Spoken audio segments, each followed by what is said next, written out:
Howdy, y'all. So today we're going to talk about, are you struggling to find God? A lot of people, most people nowadays seem to really struggle finding him. They want him, they just don't know how or what or when or where or why, or a multitude of different questions.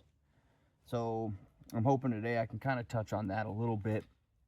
We're going to start with the Bethesda revival in John chapter 5, verses 1 through 9.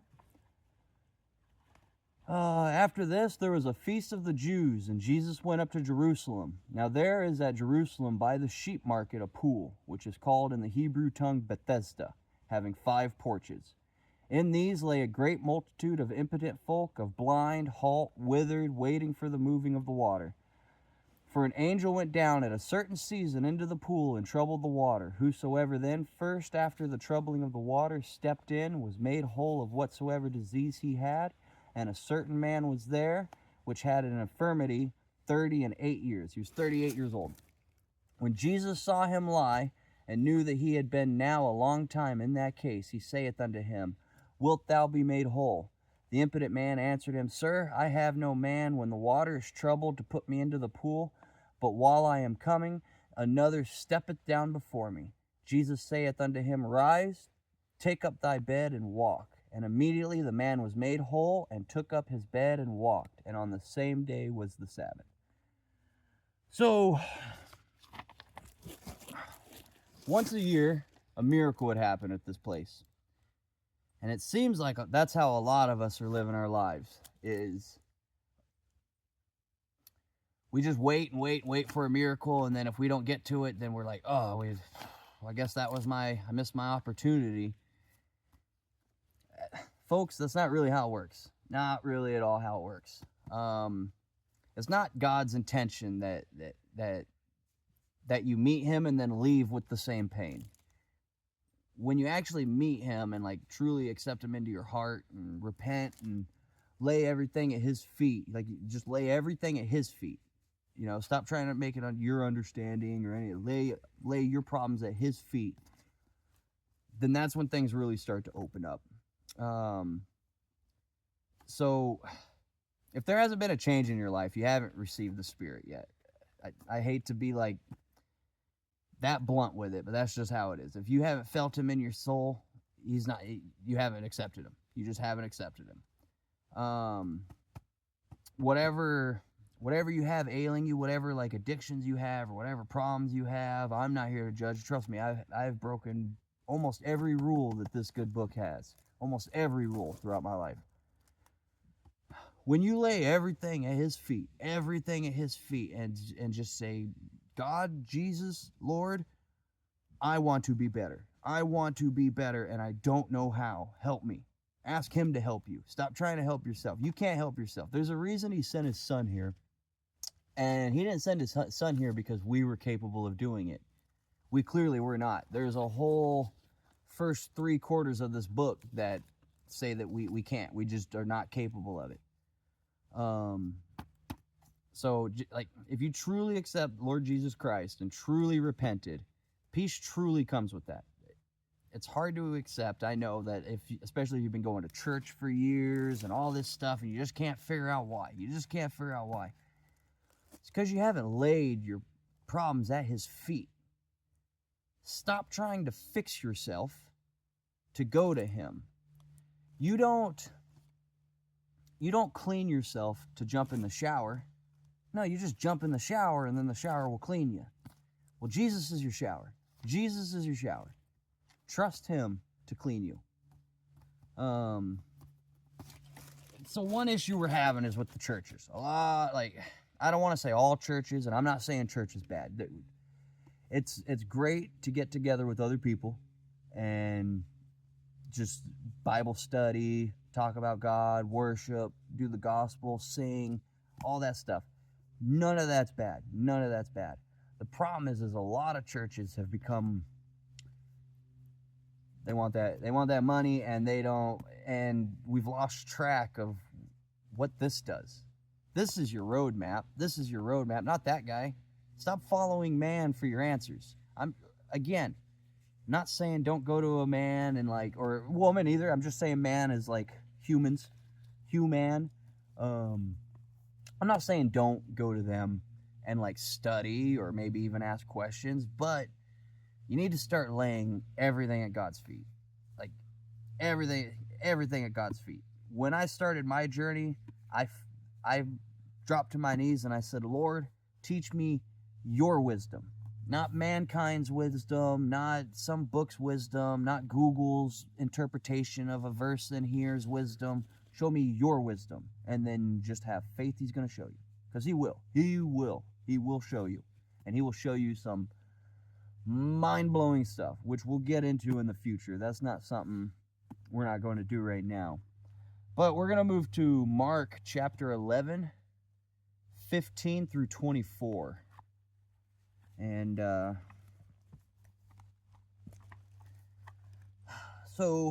and they come to Jerusalem, and Jesus went into the temple. So they went into Jerusalem, and they went to a church, basically, one of the churches in Jerusalem.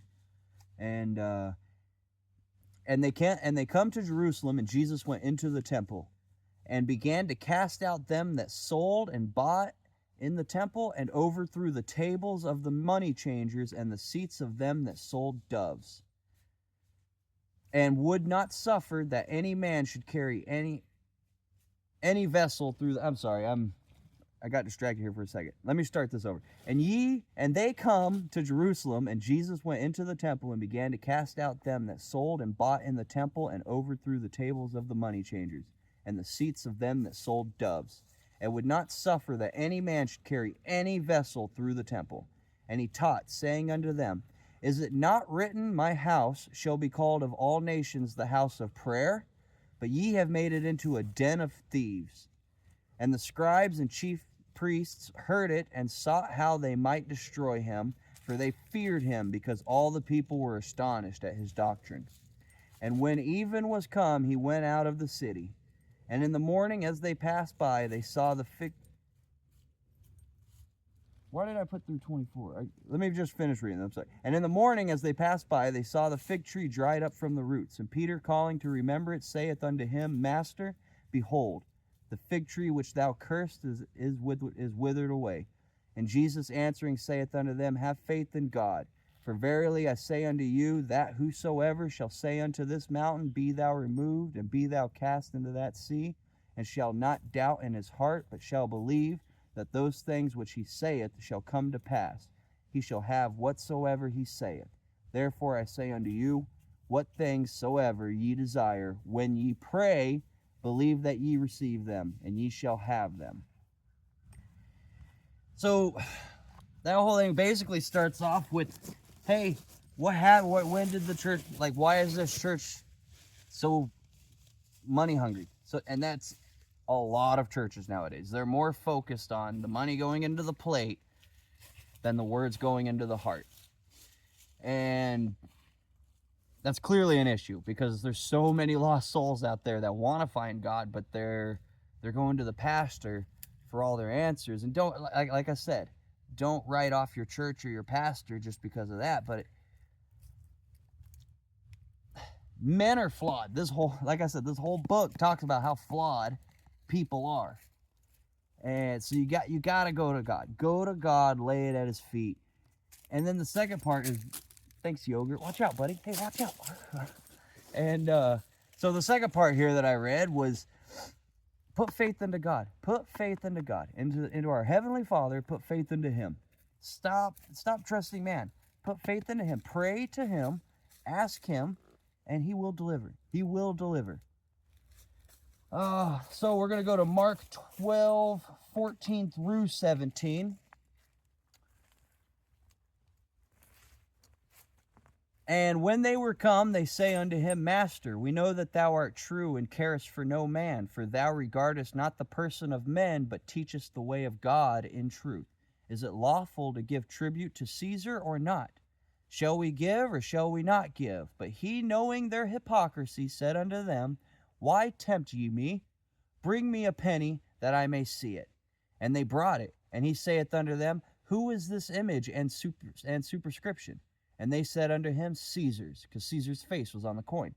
And Jesus answering said unto them, Render to Caesar the things that are Caesar's, and to God the things that are God's. What does God need money for? God, what does God need? I'm not saying don't donate to your church, because that's how they stay afloat, and the Bible even does speak, give 10% of your earnings to either the church or to the. Typically, you typically want to do the more needy, but the church, hopefully, they're doing right with the money and they are helping the needy. So that, again, a lot of this is stuff. Talk to God about it. Talk to God about it. Ask him what he thinks, what you should do, stuff like that. Again, I'm just a man. I'm a very flawed man. Very, very, very flawed man.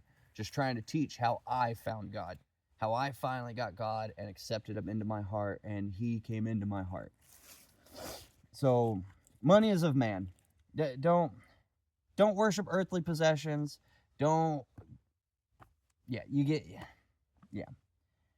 So the last chapter we're going to go into here real quick is Mark 12, 28 through 30. And one of the scribes came, and having heard them reasoning together, and perceiving that he had answered them well, asked him, Which is the first commandment of all?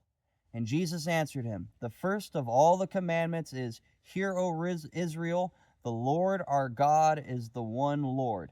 And thou shalt love the Lord thy God with all thy heart, and with all thy soul, and with all thy mind, and with all thy strength. This is the first commandment. Completely overriding all the other commandments, all the other rules, everything, straight from Jesus' mouth. The number one rule is have faith in God. Put everything on God. Love him with all your heart. Put all your faith into him. And he's going to reveal the answers. He's going to accept, a lot of people, another thing a lot of churches tend to teach is, like, one gentleman recently told me, like, oh, well, I mean, we're allowed to love people as much as God. And it's like, where does it say that? Because if you go to the next section right here, it says, and the second is like, namely this, thou shalt love thy neighbor as thyself. That's the second one. That's number 2. Where would you ever believe that God thinks that he should be equal to a man? Makes sense? Does that make sense? So,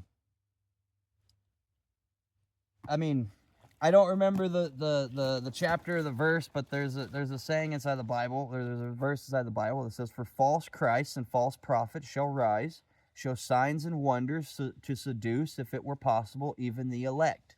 Even the elect.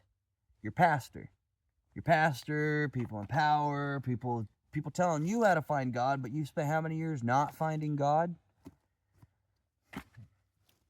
Maybe you should go to the source, which is God. I'm going to end this on just two verses here. These I did prepare on these ones. I have the numbers for these. Let me just make sure I have this right. My apologies. I'm still somewhat new at making this. Obviously, I'm some hillbilly from the woods. I'm not used to making videos. But there's Proverbs 16:9. A man's heart deviseth his way, but the Lord directeth his steps. Your heart tells you where you want to go.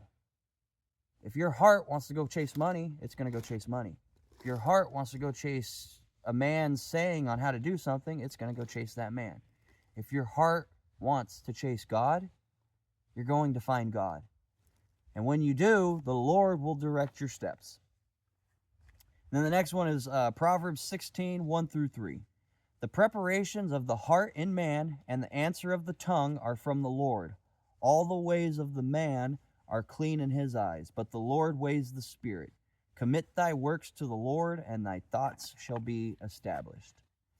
Commit thy works to the Lord, and thy thoughts shall be established. I'm 35 years old. Been smoking for at least 20 of those. At least. Maybe quite not that many. A lot of them. Most of my years I've been smoking. I smoked weed. I had multiple other addictions, but we won't get into had a lot of problems. A lot of problems. I'm not saying yours will be overnight, but I quit almost all of those. Almost cussing. Cussing was immediately. The moment he went into my heart, cussing went away. Porn. Immediately. I haven't even thought about it since. Immediately. Cigarettes. Now, this is one thing. Like I said, it's not everybody. His teachings for everybody's going to be different. That's one thing that's great about God, is he knows you better than you know you. Cigarettes. He weaned me down in probably 2 or 3 days, and then I was on like 1 or 2 cigars a day after that, and then so it was like a week, and I was like almost cold turkey done with cigarettes without even thinking about it. He just kind of like kept doing these little stepping stones that I wasn't realizing were happening. He's probably the best motivational speaker you'll ever find.